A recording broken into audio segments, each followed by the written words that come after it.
नमस्कार दोस्तों। इस वीडियो में हम लोग क्लास 10th के इतिहास का औद्योगिकरण का युग इस पार्ट का एक बहुत ही इम्पोर्टेंट क्वेश्चन देखेंगे।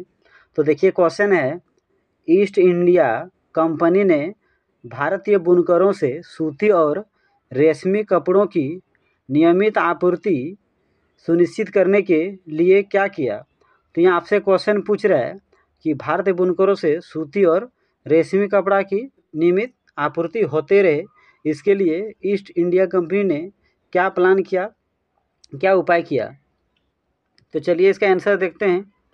ईस्ट इंडिया कंपनी ने भारतीय बुनकरों से सूती और रेशमी कपड़े की नियमित आपूर्ति सुनिश्चित करने के लिए प्रबंध और नियंत्रण की एक नई व्यवस्था लागू किए। तो ईस्ट इंडिया कंपनी भारतीय बुनकरों से सूती वस्त्र और रेशमी वस्त्र कपड़ा लेने के लिए एक व्यवस्था लागू किया और उसे क्या कहा गया, प्रबंध और नियंत्रण। तो इस व्यवस्था में होता क्या था, चलिए जानते हैं। वे बुनकरों को कच्चा माल खरीदने के लिए कर्ज देते थे और कपड़ा तैयार होने पर बुनकर गुमास्ता को कपड़े देते थे। ईस्ट इंडिया कंपनी ने एक गुमास्ता को नियुक्त किया था। तो गुमास्ता कौन होता था? तो गुमास्ता एक ऐसा आदमी होता था जो बुनकरों पर नियंत्रण रखता था, बुनकरों के काम पर ध्यान देता था, वो कपड़ा का गुणवत्ता का जांच करता था।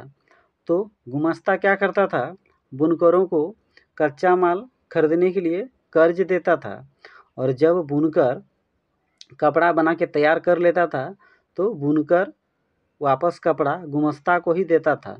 यानी गुमास्ता का काम था बुनकरों को कर्ज पर पैसा देना और जब बुनकर कपड़ा बनाता था तो फिर गुमास्ता का काम था बुनकरों से कपड़ा लेना।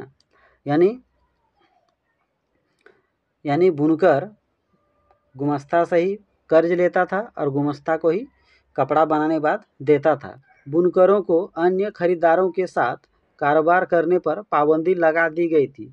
तो बुनकरों पर पाबंदी लगा दिया गया था कि वे दूसरे खरीदारों के साथ कारोबार नहीं कर सकते हैं, केवल गुमास्ता को ही कपड़ा देना है। और गुमास्ता को कौन नियुक्त करता था? East India company. तो आप समझ गए, ईस्ट इंडिया कंपनी ने भारतीय बुनकरों से सूती और रेशमी कपड़ों की नियमित आपूर्ति के लिए क्या प्लान किया था। वो प्लान किया था प्रबंध और नियंत्रण। इसमें होता क्या था, तो इसमें बुनकरों को पहले से ही कच्चा माल खरीदने के लिए पैसा दे दिया जाता था, कर्ज दे दिया जाता था और बुनकर जितने भी कपड़ा तैयार करते थे वे गुमास्ता को ही देने के लिए बाध्य थे। वे किसी दूसरे खरीदारों को कपड़ा नहीं दे सकते थे क्योंकि उन पर पाबंदी लगा दिया गया था, उन पर शर्त रख दिया गया था। तो इसे अच्छा से पढ़ लीजिए और अगर मेरा वीडियो आपको अच्छा लगता हो तो मेरे यूट्यूब चैनल को ज़रूर सब्सक्राइब कर लीजिए।